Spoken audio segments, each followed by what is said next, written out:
মালিক রে, আমি বড় পাপী, আমি বড় গুনাহগার।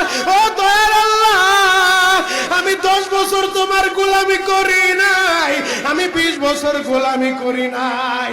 আল্লাহ, আজকে মনিরুল ইসলাম শরীয়তপুরি আমার ভাই শোনা গেছে তোমারে বন্ধু বানাইলে ওই জান্নাত পাওয়া যাবে। মালিক রে, তুমি আমারে দাও না মাফ কইরা। যুবক রে,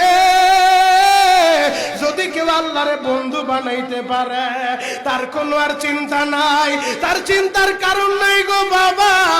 এ যুবক ভাইরা, দাড়ি পাকা বাবাজিরা, সবাই আমার দিকে একটা নজর তাকান।